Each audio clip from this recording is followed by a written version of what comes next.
Let's start out today video. Debanking crypto and Jeremy Powell's head of Feds testifying in front of Congress in the past couple of days. Let's break it down a bit. The truth about Powell's crypto testimony and the Congress war on banking access. That's the name for the video today. In today's video, I'm going to cover latest crypto news analysis together with the reflection on current price action. Um, is the US government secretly shutting down crypto banking, or is this just another regulatory shakeup? Federal Reserve Chair Jeremy Powell just testified before Congress addressing major concerns about crypto debanking, stablecoins, and interest rates. Plus, lawmakers are investigating whether banks have been forced to cut off crypto firms. In today's video, I'll break everything down for you. Like, subscribe, and hit that notification bell so you don't miss any major crypto updates from us. So let's start with a brief introduction to Paul's testimony. This was a major moment because it gave us insight into how the Federal Reserve view cryptocurrency and banking access. The key topics covered. Paul acknowledged concerns about crypto debanking.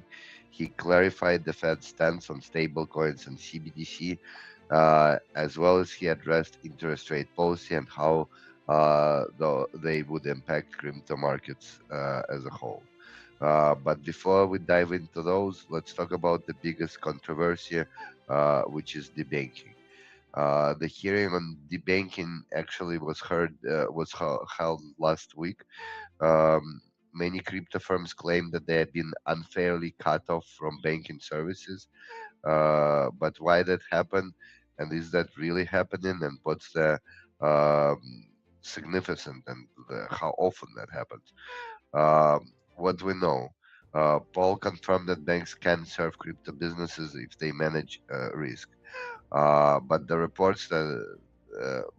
reports that dozens of banks have dropped crypto firms in the recent months. For example, Anchorage Digital CEO testified that his company faced account closures and was rejected by astonishing 40 banks. 40 banks, that's crazy. Lawmakers have started investigating whether regulators pressured banks to cut off firms. This has sparked fears of something called Operation Choke Point 2.0, an alleged government effort to strangle crypto by restricting access to the banking system. What do you guys think? Are crypto firms being unfairly targeted? Please drop a comment below. Powell stamps on stablecoins and CBDC. Now let's talk a bit about stablecoins and central digital currencies (CBDC) because Paul had some big statements on this. So as far as stablecoins goes, Paul supports well-regulated stablecoins, saying they have a place in the financial system. He agrees they must be properly backed and regulated for stability. In terms of CBDC, Powell shut down rumors of a Federal Reserve digital dollar. He said CBDC is not on the table for his tenor, which is a pretty strong statement.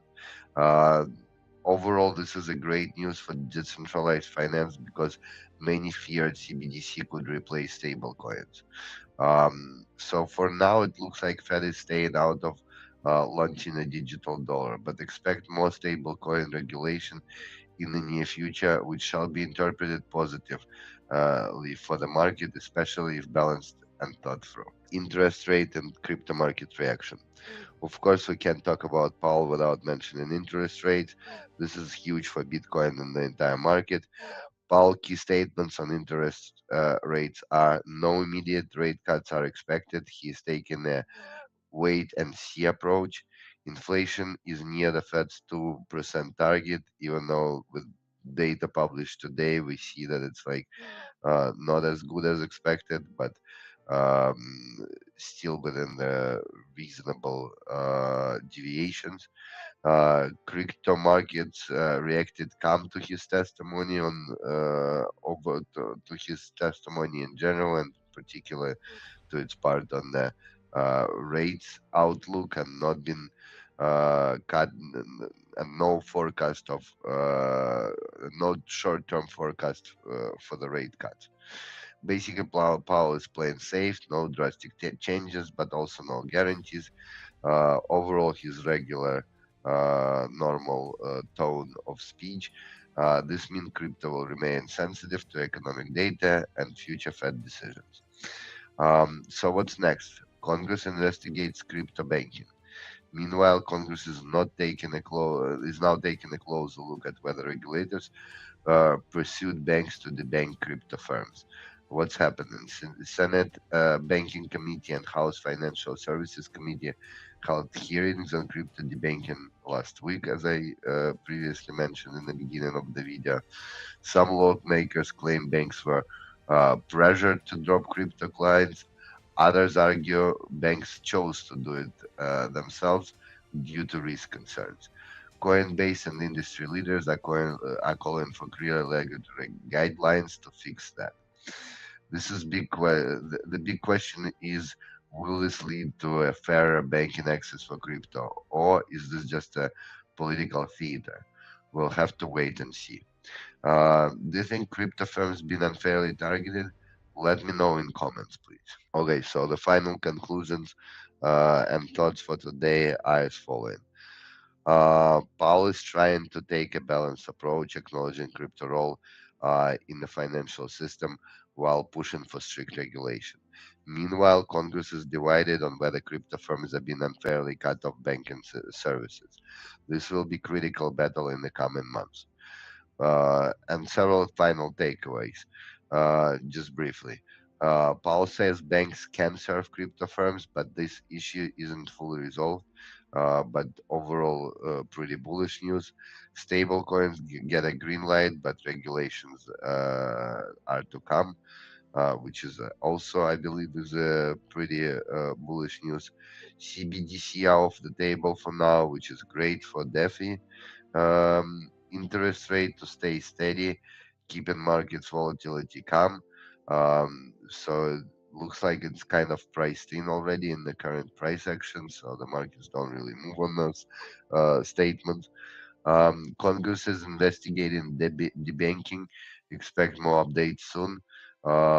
Positive outcomes would be definitely very bullish for the market. So we'll continue to look closely on the debanking investigation developments. And now let's do a short look into the price action. Just a brief touch, because I do see some interesting developments. I actually believe that price action is slowly changing. Bitcoin still remains in that crazy price range, which it was already in for 1, 2, 3, 4, 5, 6, 7, 8, 9, 9 days. Crazy. Minimum volatility on the Bitcoin. Minimum price action on Bitcoin. But that's a very, I read it as a very strong consolidation sign. Very strong consolidation sign. So any positive developments any moment could break it back to upside to 100, to above 100, into 108, 1012, and new all-time highs. Meanwhile, Ichimoku cloud indicator still remains bearish, as well as an entry indicator. You could see that my trend line also haven't been broken yet, so no entries on Bitcoin from my point of view, from my analysis at this stage. On the other hand, if we look at Lux Algo, BTC long still remains in, which is a strong buy signal, which was taken at around 1,000. 100,000 to 104, it was taken around that range. So that trade is still in, and it's actually a bit below entry.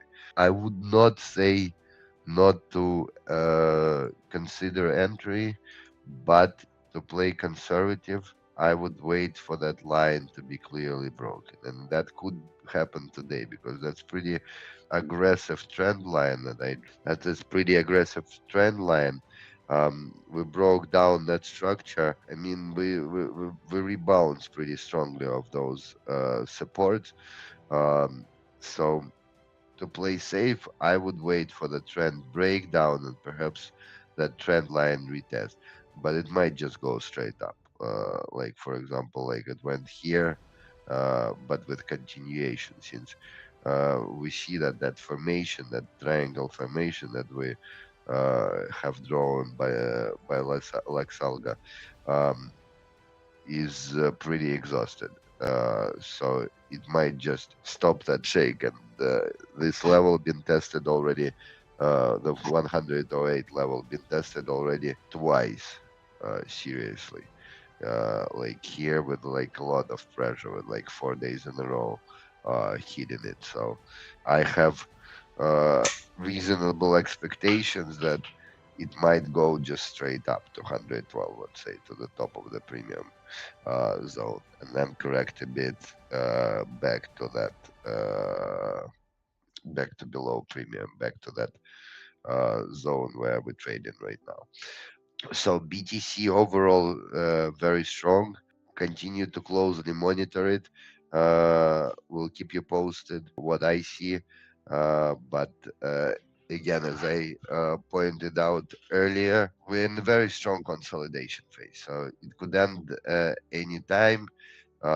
Negative development could break it to the downside and cause the correction to 86, 89 zone. Uh, but from the price action I'm looking at right now, I don't expect that to happen. I think the probability of breakout to new all-time high in 112 zone is pretty high, but that might take that might take uh, several weeks, let's say. So somewhere throughout February, beginning of March, we could expect to see new all-time highs. Ethereum finally showing the signs of the recovery. Remember that that's the first trend line that I was looking at. It was actually broken by the yesterday price action with a close above. And now we have a candle here. Let's see. Let's see. But finally, some signs of life from Ethereum. Still not opening any positions. We're basically just rebouncing of the lower end of linear regression. We still have that other line that we want to take out. Uh, all the Ichimoku's indicators still remain bearish. We see that oscillator been turning um, out from the oversold zone. MACD is about to cross, and the WASM is also improving. So um, I expect everything to be in place by the time we achieve that trend line. So let's continue monitoring it. It's definitely too early to make any judgments, but definitely some apparent signs of life. The other instrument that I want to talk about today, the another coin that I would like to mention today, is BNB. BNB is actually significantly outperforming the rest of the market, even the BTC itself. Um, we could see that the price action in the past couple of days was much stronger, very strong price action during today's session, and already pretty strong opening today. So we broke out from the channel, from the downtrend line pretty nicely with a closing above and continuation. We see that both forward-looking cloud and trading signal itself inside of Ichimoku crossed into the bearish zone. Very nice, very strong movement on the Ichimoku oscillator. MACD is bullish, but still below zero, and the WASM is also moving into the positive zone. So overall, very very interesting, very strong move um, on the on the BNB, but there is always a but, and linear regression channel hitting the middle line. So about to cross the middle line. The but is that it's all-time high. We're trading at all-time high, about to break out, about to go into price discovery. Personally, not my favorite trade, um, but if you're considering opening new position, not financial advice, but BNB is definitely something that you should look closer at. Perhaps wait for the retest of that trend line, which might happen and or might not happen because the movement is pretty strong, and I see the continuation formation here. Also, I didn't point that out, but on the Lux Algo side of things, we had a signal. We have like not as strong, but we had a buy signal on 8th of February, which is like 4 days ago, and it was growing since then. And actually, like the first take profit target is already occurring. So again, the purchase was around 580, 580, 600. So I would wait. I wouldn't rush into buying it right now because it does seem like it's a bit overpriced already. So it seems like it, well, like this one we missed. Like it already ran away from us. And another thing that I want to emphasize that on the that amazing strategy that I shared with you yesterday, um, we actually have, yeah, you see that strategy also missed that move up, so it also doesn't have an open position. So um, I like BNB. I like BNB. Good outlook. Add to your watch list. Do your own due diligence, do your own research, but definitely looks pretty strong to me. Let's stop on the XRP on Solana really fast, since you know that I'm looking closely at Solana. Still not opening any position um, because the trend line is not broken, first of all, and most of all, and the second thing that none of the indicators show the entry, so all the indicators remaining pretty weak, even though I believe the below 200 is very interesting zone.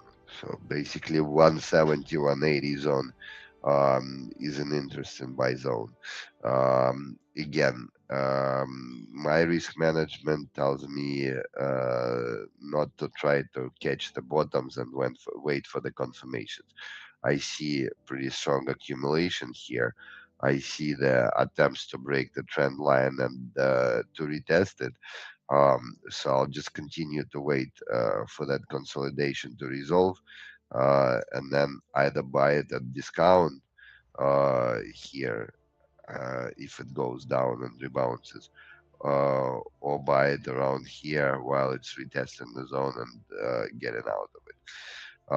So I still hope that I'm not going to miss that opportunity. I'm closely monitoring it and will keep you posted on this one as well.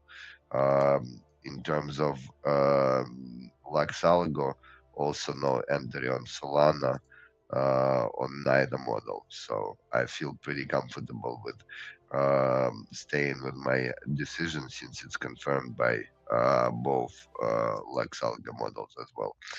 Um, there was some other pretty good movers. Uh, Finally, we have some movement in AI agents, and we see some signs of awakening. Something that, again, like kind of raised my attention, and we looked at it a couple videos ago, is Nexa, one of the smaller plays on our watch list. Still a lot of uh, upside potential to previous highs, and pretty strong consolidation. And again, very resilient, very good reaction to that recent correction. All indicators remain strong. Why it crossed my attention today is that both Ichimoku clouds are in the entry zone, and the trend is broken to the upside. The downtrend is broken to an upside with a close above. Ichimoku oscillator is crossing into the buy zone. MACD about to cross, Awasum about to cross. So next also looks comparatively strong to the rest of the market. As for the rest of the market, I did see good rebounds today, so tomorrow, and we'll keep you posted. Last thing that I wanted to share with you today is Lux Algo screeners. Um, I'm not going to go too deep into them. I'm just going to show you uh, how they help me to evaluate overall market condition. And like basically on one page here, you see like 10 symbols. Like you can't do more than that. It's like limited to 10, but you could modify them. You could put different ones that you're looking at on the top of your watch list, and basically modify them as you go. I have the standard list for all of them because it helps me to like consistently look at the same symbols and not like just jump around. And I do modify it from time to time. So what we see here basically is that everything is mostly remains bearish. Here we have like BTC and XRP in a bullish rating. But here it's only bearish and couple natural and like uni strong bearish. And here we only have one positive signal on BTC. So most of the market still remains in the bearish zone. This indicates HVO signal. I'm still like learning all those different signals and how to interpret them and use them. But most likely it's one of the early signals that shows potential change of direction and reverse of trend to upside. Um, but other than that, the market remains pretty negative. Um, most of the indicators are bearish, um, and that kind of confirms my market outlook. So I basically use that to as a confirmation of my feeling and as a overall indication of what's going on with the market. Okay, guys, that's it for today. Thanks for watching the video. Hopefully, it was useful. Hopefully, you liked it. Like, subscribe, post, repost, share with your fellow investors. I'll see you soon. Bye.